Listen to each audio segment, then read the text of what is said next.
Radio Algeria International, our voice in the world. This is the English service of Radio Algeria International. It's time for the news. Prime Minister Sefi Gharieb has chaired an Algeria-Niger joint ministerial meeting devoted to examining the current state and future prospects of bilateral relations following the recent visit of the President of the Republic of Niger, General Abdurrahman Tiani, to Algeria. The head of Iran's Atomic Energy Organization, Mohammad Islami, has emphasized that Tehran's nuclear program is progressing in accordance with the rules of the International Atomic Energy Agency, reaffirming Tehran's right to enrich uranium. And the Zionist occupation forces continue their attacks and killing of innocent Palestinians as U.S. President Trump announced a $10 billion package at the inaugural meeting of his Board of Peace.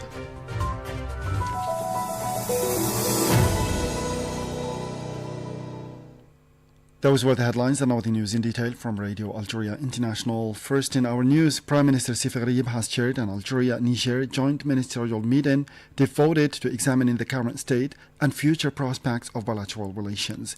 A statement from the Prime Minister's office indicated that the meeting came in implementation of the President of the Republic, Ms. Abdelmajid Tebboun's instructions regarding the follow-up to the recent visit of the President of the Republic of Niger, General Abdurrahman Tiani, to Algeria. The same source highlighted that the meeting centered particularly on the fields of energy, infrastructure, industry, health, trade, and training, as well as ways to implement the various joint bilateral projects, cooperation, and solidarity activities agreed upon by both sides during this presidential visit. The meeting was attended by various ministers, including the Minister of State, Minister of Foreign Affairs, National Community Abroad and African Affairs, the Minister of State, Minister of Hydrocarbons and Mines, the Minister of Finance, the Minister of Health, the Minister of Industry, the Minister of Energy and Renewable Energies, the Minister of Foreign Trade and Export Promotion, the Minister of Post and Telecommunications, the Minister of Vocational Training and Education, the Minister of Public Works and Infrastructure, in addition to other high-ranking state officials. The Joint Committee of the two Chambers of Parliament has held its first meeting at the headquarters of the Council of the Nation and under the supervision of its Speaker Azzouz Nasri to propose a compromise on the disputed provisions of the draft law criminalizing French colonialism in Algeria. According to a statement issued by the Council of the Nation, the meeting was held in response to the Prime Minister's request to activate the Joint Committee mechanism in order to propose a compromise on the text concerning the criminalization of French colonialism in Algeria. In his remarks on the occasion, Mr. Nasri considered the beginning of the committee's work as a pivotal moment in the process of addressing this text, which has historical and sovereign dimensions, stressing the need to elevate it to the level of a sound, reference-based legislation enshrined in solid legal foundations and reflecting the fundamental principles of the Algerian state. He also reiterated the principles and unwavering position of the Algerian state as expressed by the President of the Republic, Ms. Abdelmajid Tebboune, on numerous occasions, particularly regarding the issue of compensation. He emphasized that Algeria, which sacrificed millions of martyrs for its freedom and independence, will not trade its memory or its sovereignty for any material gain, but rather insists on recognition. In this same vein, Nasri called for the drafting of a benchmark and exemplary law that transcends the national framework to establish pioneering legislative precedent at the African level and enshrines a clear legal approach to addressing the crimes of colonialism. The Minister of Religious Affairs and Waqfs, Youssef Belmehdi, has inaugurated several mosques in Algiers and laid the foundation stone for the construction of others on the occasion of the holy fasting month of Ramadan. The Minister inaugurated the Khalid ibn al-Walid and Sheikh al-Bashir al-Ibrahimi mosques in Ain Binyan, as well as Sheikh Abdelhamid bin Badis Mosque in the municipality of Riba in the suburbs of Algiers. He also inaugurated a mosque named after scholar Sheikh Abdelhamid bin Badis in the municipality of Al-Khalitus, in addition to the guest house and Quranic school affiliated with the Abu Dharr al-Ghifari Mosque in Beni Masous.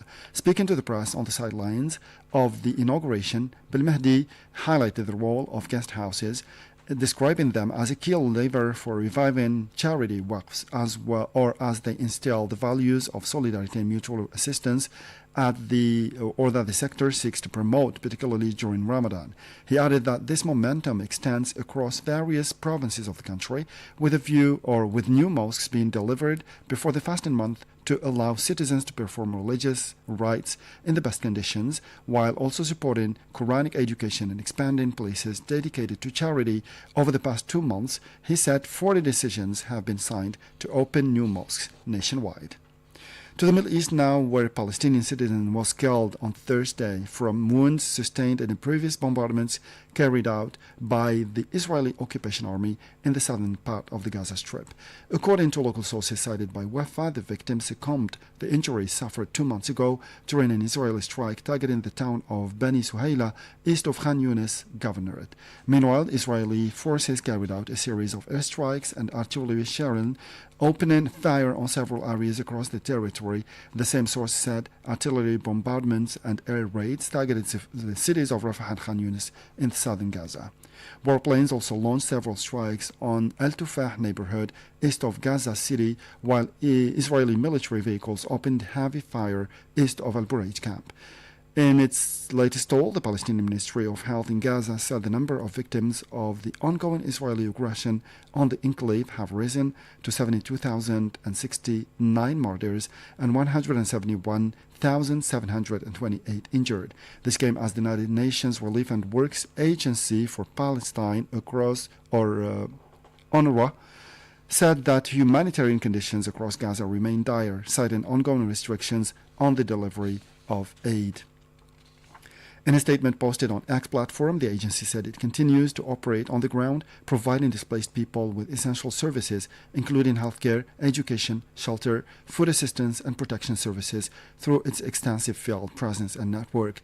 UNRWA added that the scale of needs that exceeds what is currently permitted to enter, renewing its call for the lifting of restrictions on humanitarian aid access. In another development, the Palestinian Ministry of Foreign Affairs slammed the remarks delivered by Zionist entities' foreign minister before the United Nations Security Council as political, moral, and legal bankruptcy. The ministry stressed in a statement that Zionist authorities' recycled allegations and falsehoods no longer convince the international community, accuse it of committing genocide and ethnic cleansing against the Palestinian people and of continuing aggression against neighboring countries, thus being a constant source of tension and conflict in the region. This came as U.S. President Donald Trump has announced a $10 billion contribution to rebuilding Gaza at the inaugural meeting of his Board of Peace, describing the organization as the premier world body for international peace and harmony. The inaugural meeting of the Trump-led Board of Peace included a $10 billion pledge from Trump and $7 billion in additional pledge for relief and reconstruction in Gaza. The package of steps announced on Thursday also include plans to deploy thousands of soldiers and police for new security organizations in the enclave. Trump was joined at the Board of Peace meeting by more than 20 leaders or foreign ministers of member states. Several Western countries that are not members sent observers. It's worth noting that the Palestinians are not present or represented in Trump's Board of Peace, as emphasized by Palestinian University professor Raed Neji.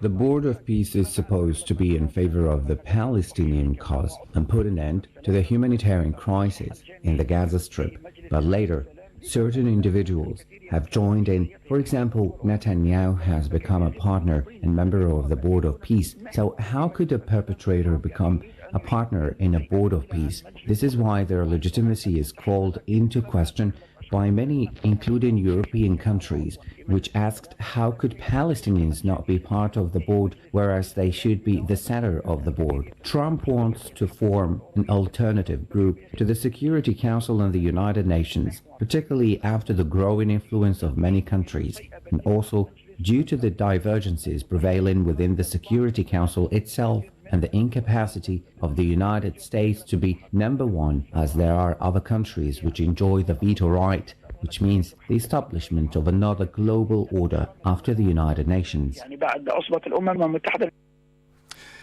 The disarmament of Hamas and the withdrawal of Israeli troops, the size of the reconstruction fund and the flow of humanitarian aid to the war-torn population are expected to pose significant challenges to the board's effectiveness in the coming months. And the head of Iran's Atomic Energy Organization, Mohammad Islami, has emphasized that Tehran's nuclear program is progressing in accordance with the rules of the International Atomic Energy Agency, reaffirming Tehran's right to enrich uranium. More details with our colleague Marin Barshi. In a video published by Iranian media, Islami underlined that enrichment is the foundation of the nuclear industry, stressing that nuclear fuel is essential to any process in this field. He added that no country can deny Iran the right to peacefully benefit from this technology. Islami's statements came following the holding by Tehran and Washington of a second round of talks in Geneva under Oman's mediation, at the conclusion of which the two sides agreed to continue their discussions, which resumed on February 6 in the Omani capital, Muscat. The United States has repeatedly called on Iran to abandon enrichment, while Tehran asserts the strictly peaceful nature of its nuclear program and its right to enrich uranium for civilian purposes. Meanwhile, Iran held annual military drills with Russia on Thursday as a second U.S. aircraft carrier drew closer to the Middle East, with both the Washington and Tehran signaling they are prepared for war if talks on Tehran's nuclear program fizzle out.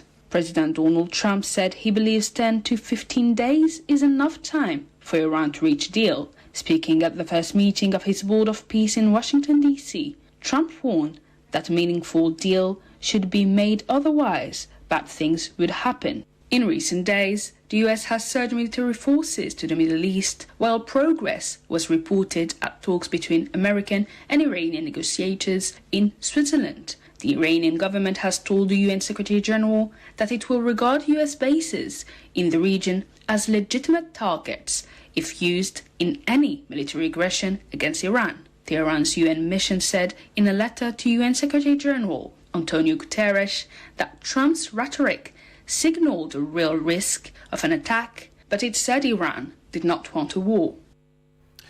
And finally, a senior UN official has warned that the conflict in Sudan has reached 1,000 days, condemning the ongoing violence and widespread impunity. Briefed in the United Nations Security Council, the UN Under-Secretary General for Political Affairs, Rosemarie DiCarlo, described nearly 3 years of war as marked by horrific violence, immense civilian suffering, and unchecked war crimes. She said fighting continues to spread across North Darfur, North and South Kordofan and Blue Nile states, with shifting front lines and the increasing use of drones and airstrikes by both the Sudanese armed forces and the rapid support forces. DiCarlo warned that no region of Sudan is safe, raising concern over potential regional spillover. And with this last piece of news, we come to the end of this news bulletin. Time now for our weekly programs with my colleague Jamal Selmani and Saeed Boughazi. As for me, I'll meet you again tomorrow for a fresh edition of our news bulletin. Until then, stay tuned and Sahaf Torkum.